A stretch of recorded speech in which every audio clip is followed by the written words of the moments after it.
Hello and welcome to Maximum Disc, a show where I celebrate physical media and talk about films that I own on Blu Ray and 4K Blu Ray. I'm James Adamson, I'm a co-host on the Double Reel Film Podcast. If you like this chat about physical media, please do check out Double Reel. It's a magazine-style podcast made by people who love movies as much as you do. We talk about various films and topics, and we think any episode you check out will contain a bunch of great recommendations for things to watch, instead of just doing what the algorithm tells you. Now, physical media. I talk about it because I think it matters. If you really care about a film, you need to own it, because the streamer's not going to make it available necessarily. You'd be surprised what things get missed out. It's often not available in the proper version that really makes the film work, the director's cut, the special edition. And most importantly, it tends not to look and sound the way it was really intended to on a compressed internet file. So we want to own the films that really matter to us on disc. So every show, I talk about a film that I own. Obviously, when people tune into these things, we want to know about the quality of the picture, the video, the quality of the sound and audio. I do talk about those things. There are people a bit more technical than me, but I will tell you what it looked like to my punter's eyes. I also like to talk about the relationship I have to the film, how I came to watch it, love it, want to own it, that kind of thing. And overall, I'll talk at the end about whether this is an essential purchase, where how much this film matters and really needs to be owned by everybody. That'll obviously be a bit subjective, but I hope this helps you make any decision you're looking to make.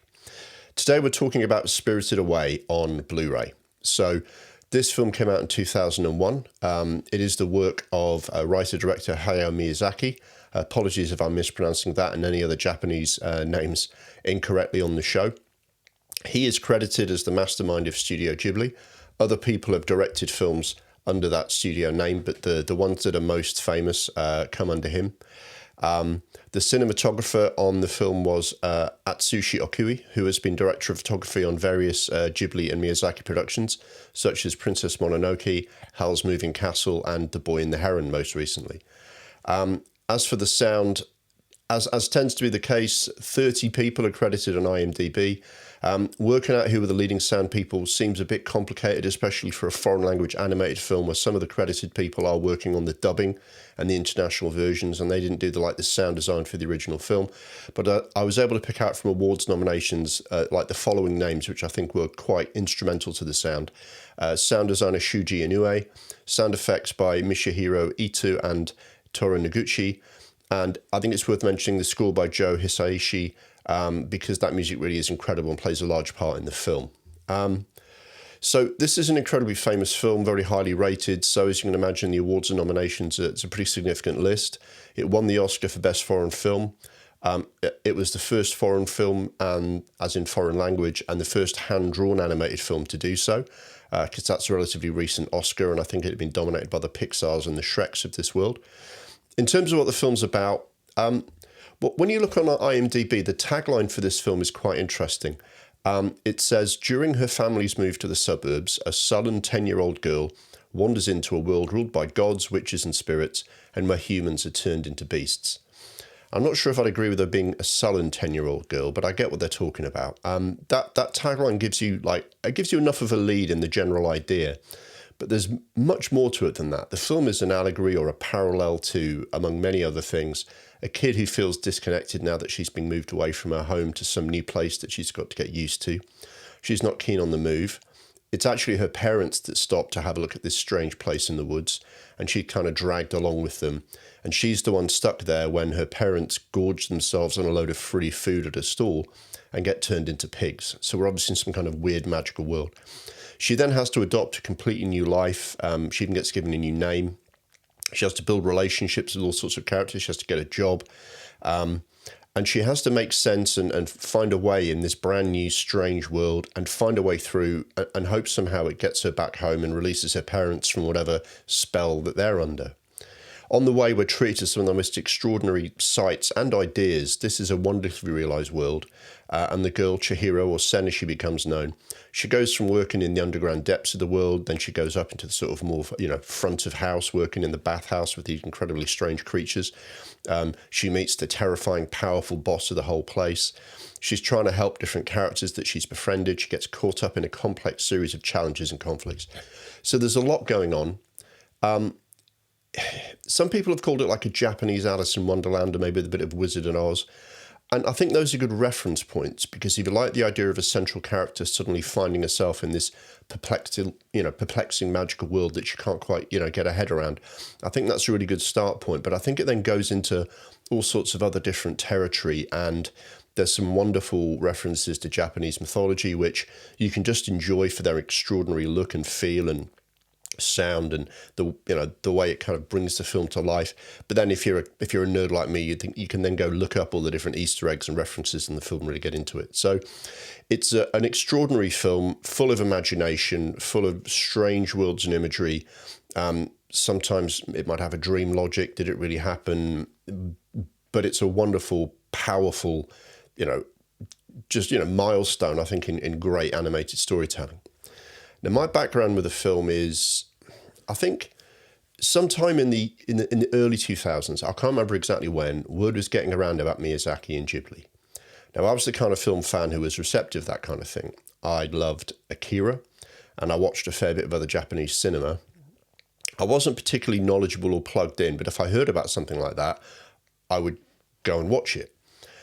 So having heard about Spirited Away and heard it was really good, I'm pretty sure I was just interested enough to take the plunge and buy the DVD, not rent it, not see if I could find it on TV. This is all pre-streaming, so you kind of have to make different kinds of decisions than you do now. So I bought the DVD, and I was absolutely blown away by it. I found the whole thing to be brilliantly done. The introduction to the world is so smartly done, because, you start with like an ordinary family driving along in their car. They're about to move house. You get it. Inside Out starts in a very similar way, the Pixar film, where the first thing you see is they're driving to a new home, and the daughter's in the background isn't really very happy about it.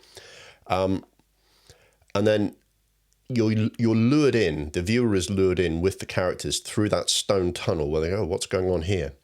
And then you spring the trap. You see this magical, strange world. Chihiro is stuck there. And around each corner, and with every twist and turn of the plot, the world gets stranger and stranger, but at the same time more compelling, and you really get drawn in. Like a lot of people, I think the moment I was truly hooked is still quite early on, when the boat approaches the jetty and all those floating faces arrive and glide off the boat. It looks and sounds incredible. I was really caught up in it. But as well as being very beautiful, it's one of the best examples of a film inventing this apparently nonsensical world, but giving it an internal logic and a fully realised environment that makes you believe it and fully engages with it, and the girls struggle to get through it. In a few moments, you're like, oh, you have to work here with the little things that look like dust mites that are actually alive, and man this pump or make this happen, and you just go with it, because it makes sense in its own world, and it drags you in. So you have that perfect balance of being surprised and baffled and blown away by the strangeness that you're seeing, but you always feel like you're part of the world and drawn into it. You don't get repelled and thinking, oh, I don't know what's going on here. You're always dragged into the story. And, you really believe that the child in this situation would stumble into this world and have to engage with all of these things, get stuck into this kind of just brand new world, and almost forget who she was. And having come back out of it, not quite sure how much of it is real or imagined. Now, that's a well-established storyline, but I think what you see in this world is what's exceptional and what's unique. It's just, I'm sure Miyazaki has, read and looked at every kind of illustrated book he could get his hands on. All these animators tend to read and find, everything from Hieronymus Bosch to art galleries they've been to, and old mythological figures from around the world. I'm sure he's drawn inspiration from a number of areas, but this stuff that I saw on screen just looks unique to me. I've never seen anything like it. The only other time I've seen anything like this stuff is in other Miyazaki films, especially The Boy and the Heron, which seems to be, I don't know, somewhat in conversation with his other films, and there are some references to Spirited Away. But on the whole, these strange faces, these flying creatures, these humans that turn into animals and back, all seemed completely new and wild to me, and I just absolutely loved it. So it's one of my all-time favourite animated films. I think it's one of the best films of this century so far. It's a frequent rewatch. Interestingly enough, I think it's one of those films that's really succeeded on streaming, and I know we're talking about physical media here and saying how much better it is than streaming, but I think it's quite clever that Ghibli has, initially capitalised on Disney and the Pixar guys being real big fans. I think it was either John Lasseter or I think it was him championing Ghibli and saying, hey, look at these films. Then in about 2019, I think it was, they finally made them available for streaming, and Netflix has got a really good range of the Ghibli films on there, and you can just dig right in. I've watched and enjoyed various others, Princess Mononoke, Howl's Moving Castle, Porco Rosso, and so on, but Spirited Away is still my favourite. And as I said, I've seen The Boy and the Heron at the cinema more recently, and I absolutely loved that. But again, Spirited Away just seems to stand on its own, and cards on the table, that at the moment is the only Ghibli and Miyazaki film that I own on physical media, so I'm really kind of focused on this film. It's also quite notable, I think, my youngest son, who's 5, and even when he was younger than that, he was instantly enraptured by this film because of the sheer visual power and the storytelling. Other films he would, when he was littler, he would put up with 20 minutes of it. I put 20 minutes of Star Wars on and it was brilliant, and then he'd go and play. Spirited Away, hooked. He'd watch the whole thing.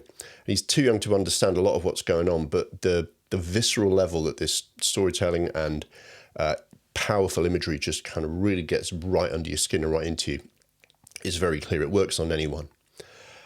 So I recently bought this on Blu Ray. Now that's partly because, for this show, I'm expanding my physical media collection, looking for things to buy. I was also interested in how does animation hold up on Blu Ray, especially hand-drawn. I'm not sure if there's a 4K Spirited Away yet. I'm not sure how many 4K animated films are out there.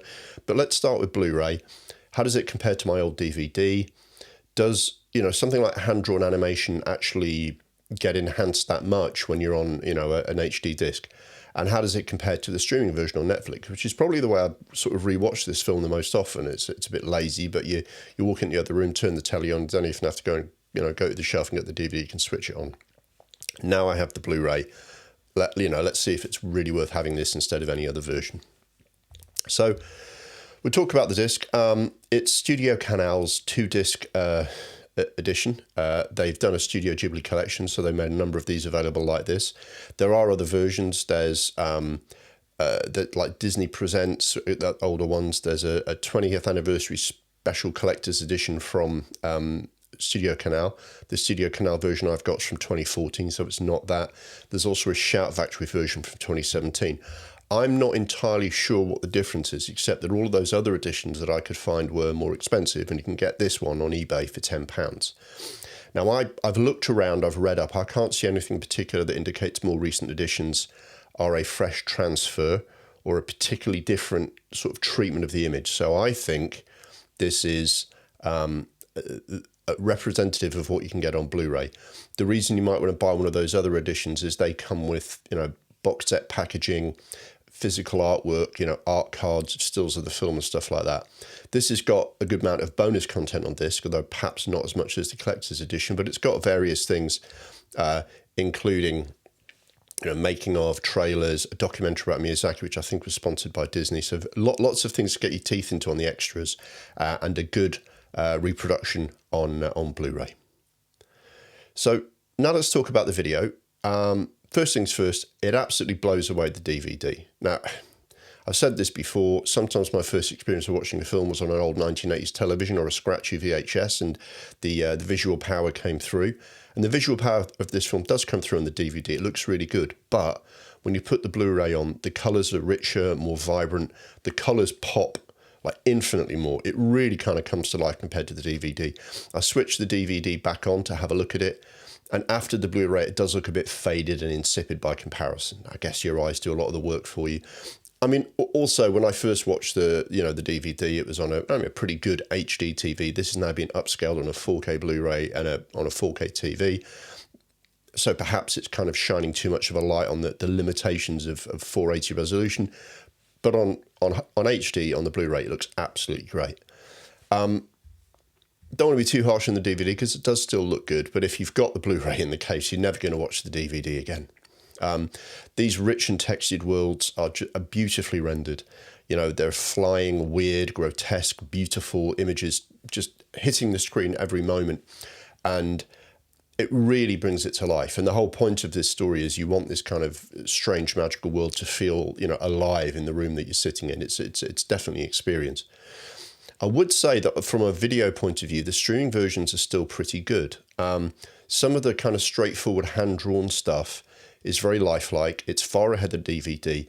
It's not that far actually behind the Blu-ray. I think you can get a little bit more just, proper pop from the Blu-ray, but some of the sort of standard images are all right on streaming version. That famous boat crossing scene that I talked about, the streaming version is still very strong on that. The difference you get is on anything with some texture, paint peeling off the walls, the 3D feeling that when the camera wants to give that impression of going through the room, close-up detail on faces. That's when you see the real difference on a Blu-ray, and it's a lot stronger. I'm interested to see what stuff like this would look like on 4K, but I guess that's a conversation for another time. So definitely miles ahead of the DVD and somewhat ahead of streaming on the video. As for the sound, that's where the Blu-ray really comes into its own. I mean, I've noticed on a couple of films I've bought on 4K that I also own on Blu-ray. Not that many, to be honest, because I think, if the Blu-ray's good, what do you spend your money on, right? But what I have found when you do move there is that they've often just got the same or similar kind of sound reproduction on the 4K as the Blu-ray, because Blu-ray is a really good vehicle for sound. And the sound on this blows any previous version away. The streaming, the DVD, just nothing like it. It's not just the sharpness, but that's really, really important. If you read up, the sound design's been very, very carefully controlled. So a drop of water falling down and hitting another pool of water, a window pane, the ground, all of that really matters, and it's been very, very rigorously and meticulously recorded in a certain way, and the sharpness and the clarity of the sound here really is important, and it's so much better than anything before. Also the power. So, the crunching sounds, birds flying through the air, sort of piercing cries in the sky, you really want to feel that power, you really want to get a punch in the guts. And again, I talked about the score. There's a lot of really powerful bass sounds in the score. It's not quite Hans Zimmer like giving it the Brahms, but there's a lot of really powerful sound there. For example, that brassy, thunderous sound underneath the score at that famous boat crossing scene. That's just better than anything I've ever seen or heard on this Blu-ray. It's really incredible. So in terms of sound, you're really out on your own. Just every sort of tiny little thing, footsteps on running down sort of hallways or down those wooden steps, all of those things, it's just really brought beautifully to life. It's a really lovely sound design. I think it's a pretty strong 5.1 minutes. So much better. And if they do ever come out with a 4K, I think they'll be hard pressed to improve on the way the sound is reproduced here. Absolutely excellent. So overall, this film is proof that Miyazaki is not just one of the best animators of recent years, he's one of the best filmmakers and storytellers of recent years. This film is absolutely superb. I mean, it's the perfect blend of a storyline that anyone can be hooked by, with imagery and ideas that truly seem unique. Now, I know there's only 6 original plots, as the saying goes, Pygmalion is basically Frankenstein, but in the details, this is unlike anything I've ever seen anywhere else. Yes, of course, you see Alice in Wonderland, The Wizard of Oz, and someone get dragged into this world, and they have an arc and they come out. That's pretty similar, but the world that's created is absolutely unique, and the value of the disc is just seeing that brought to life in the best possible way. Now, is it an essential purchase? Yes, owning your own copy of Spirited Away is definitely essential to me. And I speak as someone who, as shocking and disgraceful as this sounds, I can get by on having a Netflix subscription for a fair few Ghibli films. I am thinking about over time, I don't want to be dependent on Netflix. I'm going to get to the point where I don't want to watch any more of their TV shows. And if at that point, Ghibli films might be the only reason to keep going on there. So, Princess Mononoke, Howl's Moving Castle, Grave of the Fireflies are on my long-term purchase list. But Spirited Away is something you should go out and buy right now if you don't already. And I wouldn't want to be dependent on a streamer ever for this. And the Blu-ray is a much better version of this, certainly in the sound. There's absolutely no contest on the sound. On the audio, the Blu-ray definitely beats the DVD and is better than the streaming. But I was actually pleasantly surprised that I'm getting at least some of my money's worth on Netflix for a decent streaming quality, but the Blu-ray is up there. So absolutely, this is an essential purchase. There is nothing should be stopping you from buying Spirited Away. As I say, you can get a this Blu-ray for about £10. That's not bad going. If you did want to invest in a collector's edition, if you shop around, they are more expensive. But if you're into the extras and the collector's editions, they're out there as well with lots of extra features on the disc and in the packaging, which you really want to do. But basically, get a copy of this because it's one of the best films ever made. This is one of the easiest ones for me to say. So that's what I think of Spirited Away. I hope this has been a helpful and enjoyable review. Once again, if you enjoyed the show, please do check out Double Reel, our podcast. Ways to find that podcast and our social media presence will be on the screen in a moment. And I hope to see you next time for more physical media chat right here on Maximum Disc. The Maximum Disc YouTube channel is brought to you by Double Reel, the monthly magazine podcast for the discerning film nerd. If you like our celebration of physical media, please check out the podcast for more chat about the films we love and hate.